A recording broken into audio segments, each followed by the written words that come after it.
I Am the Moneygod, Volume 1.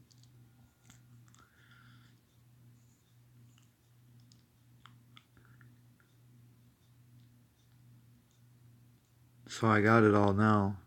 All the money, all the fame, all the fortune, all the power, all the respect. But I feel like I've lost myself.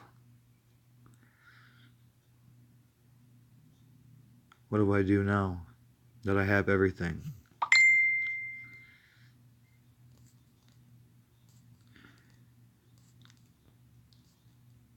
I guess that means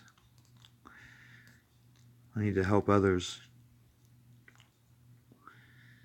The only thing I can do better for myself is increase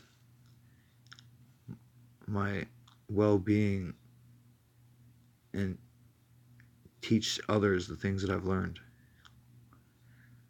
There's nothing else that I can see that suits my life. I went from having $0, being the richest person in the world, simply by playing little games on social media and understanding various topics like economics and statistics, psychology, physics.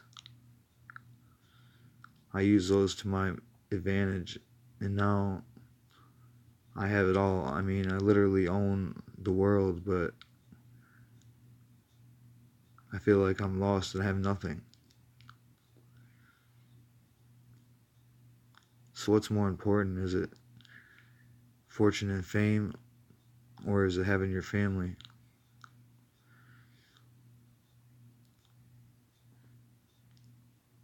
I think it's family now more so than ever. After the death of my brother, I never really regained what I lost. And I never will. But it makes me appreciate the little time that I have on this planet and the people that are there to spend it with me. Just picture yourself, if you had all the money in the world, what would you want next? That's where I'm at. I know what I should do, but temptation and addiction pulls me away. I want to write books and become a social media influencer and do plenty of other things. But what's stopping me and holding me back is fear and failure, rejection, negative thoughts. If I was reading the Bible, I would say it's Satan, but that's not true. And there goes the birds chirping because I made a good decision. It's not just my phone, an extension of my brain. It's the universe and everything in it. The birds, the bells, the cars, the colors, the people. My brain creates them, as you do the same. Your brain is the creator of the universe that you live in. And we all are creating our own simulation.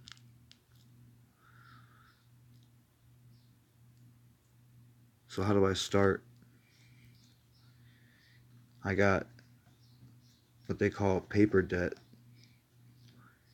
And that's debt that you guys know of and you can see on the third dimensional physical plane. And that's like my student loan debt and credit card debt. But in another place where I have all this money, fortune, and fame, it's like those 3D things don't even matter anymore. So what that I don't have a Ferrari in the 3D, but I have a castle in another place? Is that odd? So I tell you, I'm making these videos and journeys for anyone who's caring to listen. But I wasn't here quite some time ago. Only 3 of your Earth years I just wanted to be rich. That's all I wanted, was to be rich and help people and give them money.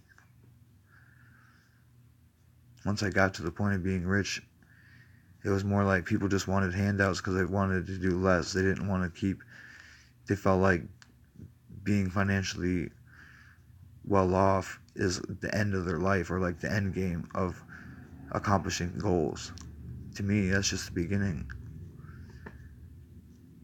And once I found our contradiction in beliefs, I changed up what I was going to do for these people.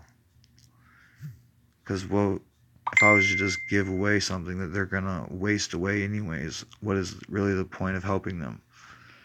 They're not going to benefit themselves or humanity in the long run. And that's what I'm after. So the best thing I can do is teach people to be more self-aware and, more willing to help humanity as a whole by doing their little part every day. And even if that just means making themselves better by smoking one less cigarette or taking an extra step. I think that if we all collaborate and we work on this initiative together, that the world could be a much better place. So what do? I'm stuck asking myself these questions on a day-to-day basis. And I don't know what's more important, if it's Gaia or if it's Mother Earth. I don't know if it's 5D or 4D or 3D or 2D or NED. All I know is that where I've been is not where I'm trying to go. I would give up all this money and act like I never had it, just to make everyone doing the things that I feel like they should be doing, living up to their fullest potential. My family and friends and people around me are starting to become better persons as a whole. They're exercising more, they're drinking more water, they're educating themselves, they're reading more books. And that's because I'm reading more books, I'm exercising more, I'm bettering myself. The more I do for myself, the more others do for themselves. And really, that's all I wanted, was for people to live better lives than they were, because I knew what they were living wasn't the greatest. And yes, we all have our problems, we all have addictions and habits, but our addictions and our habits are what shapes our character sometimes. So those ain't the worst things in the world. We may act like it, we may abuse them, but they can be beneficial at times as well. So I want to teach you about money and how to make money, and I might do that on a later date. You could check out Infinite Hustle on YouTube for ways to make money, or I Am The Moneygod Part 1, or Book 1 or Book 2 that I have, if you're interested in making some money. But this is more about enlightenment and awakening than anything else. So my story starts off 3 years ago. I was a drug dealer. I sold marijuana and methamphetamine and heroin. I traded guns as an extra source of income. And I thought that was the only life for me. I wanted to be like the people I seen on TV, the people in the rap videos that I adored. I wanted to be just like these people. So I emulated them and I became one of them, you know what I mean? My visualizations created my reality. And once I got to a point to where I was using drugs heavily and selling drugs heavily, I started getting this paranoia that I was under scrutiny and under watch from the police and federal eye. And this got to me really bad, and eventually I kind of lost my marbles. I didn't know what was right and what was wrong. I just knew that something had to change, and I knew that if I stayed in that game too long, that there was going to be repercussions. Well, one night I was sleeping, me and this girl, and she just started randomly talking to me, telling me, certain things. She's like, your uncle and your dad are down by the river. They're gonna come pick you up, in this boat. Pack your bags, just stuff like that. Like she was, telling me kind of like it was. She'd say a few words at a time, then fall back asleep or go unconscious, and then she'd back into it again and say a couple more words. Like it was kind of like she's like giving me these like clues or hints, and she's slowly expelling like what I needed to hear. So she'd be like, "You got to go over here," and then a couple seconds later, a minute later, she'd say this, and then a couple minutes later, she'd say another thing. So this went on for about an hour or so, and eventually it just woke me up, and I got to go check and go and see what's going on. And she's mentioning my dad and my uncle, down by the river. Like what is going on? You know what I mean? And there was this thing about money that I had in my head about being rich and like stupid rich, and I knew I had to be um, paranoid because of people would want to take my money, so I had to be on edge. But so I had that in the back of my mind. But really, what happened is I just packed up my stuff and I was like, I'll just go with it. So I'm gonna go meet them down by the water. I pack up my bag. I go down to the river, and there's these people walking on the dike. And as I approach the river, there's a bike path. They call it the dike, and there is people walking by. And this is like 5:15 in the morning, and they're walking towards me. And I said, "Hey, I said, quit playing, you fuckers. I'm right here." Something along the lines of that. And I thought that was my dad and my uncle. So I'm like, "Why are you guys messing with me? Um, you know, I'm right here. Show me what I got to do." So they start walking towards me, and they walked right past me. And come to find out, it wasn't my dad or my uncle. It was just random walkers. So that had me,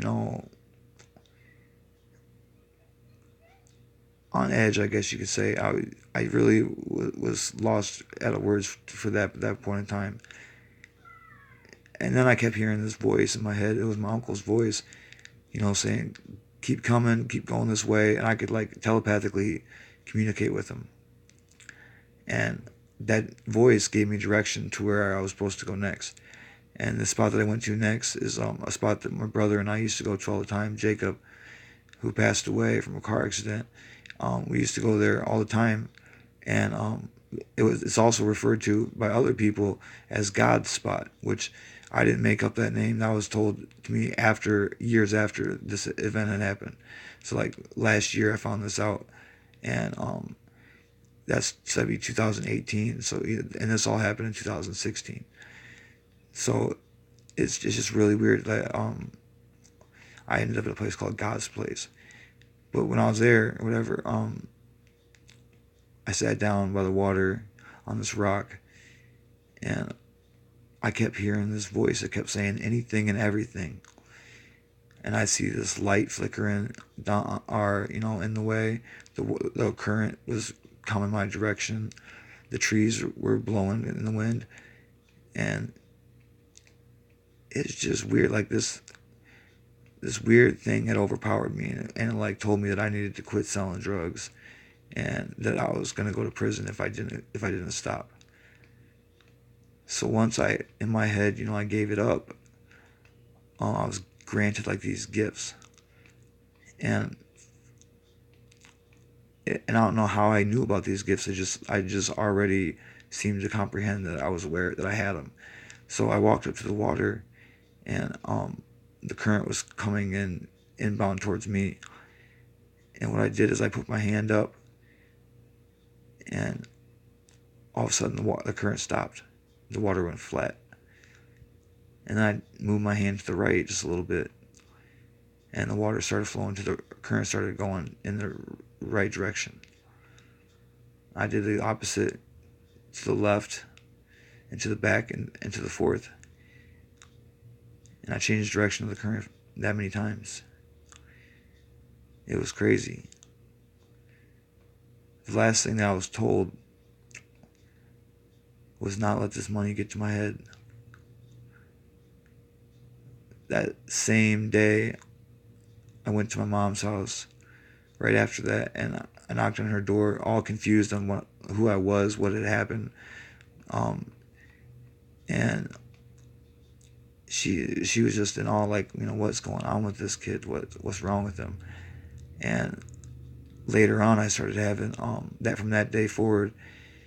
I was just acting irrational, making, saying I'm rich, saying I'm rich, saying I'm rich, and I got $1 million, I'm a millionaire, and all this weird stuff are talking about conspiracy theories that, that I knew the truth to them, and people just was freaked out. And the fact that nobody would listen to me, I started making threats to people like, you need to believe this or you're going to get hurt. I'm going to hurt you if you don't believe in what I say.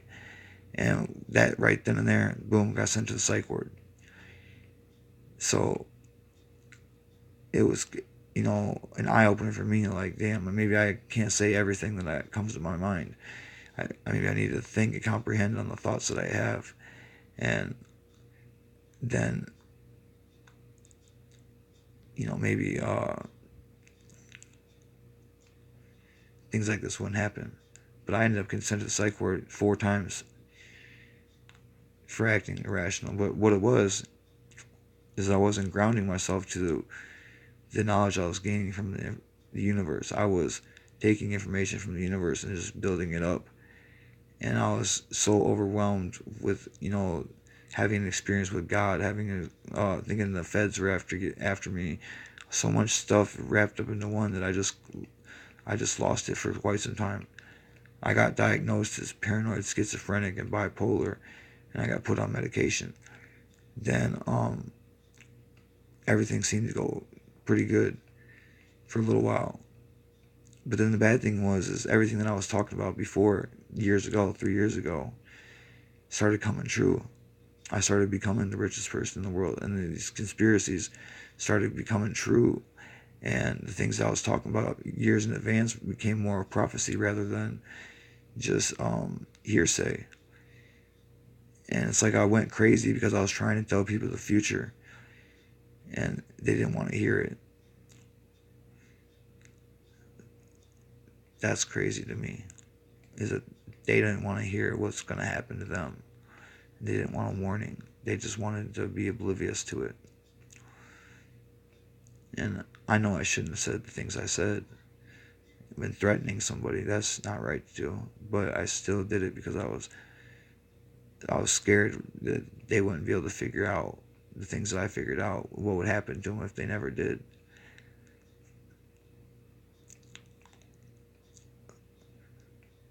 So I come to find out that the majority of people are asleep. They don't know what's going on. They are in a rude latening for awakening. These people need to understand the truth. And what the truth is, I may not know. But the way the truth is revealed to me is different than it's revealed to all the others. And I think that that's saying something, that I'm figuring something out that hasn't been discovered yet. Like finding a gem for the first time. Like, I know I'm not the only person that knows about 9/11. But if I was to talk to most people about it, they wouldn't have anything to say about it except for that it happened.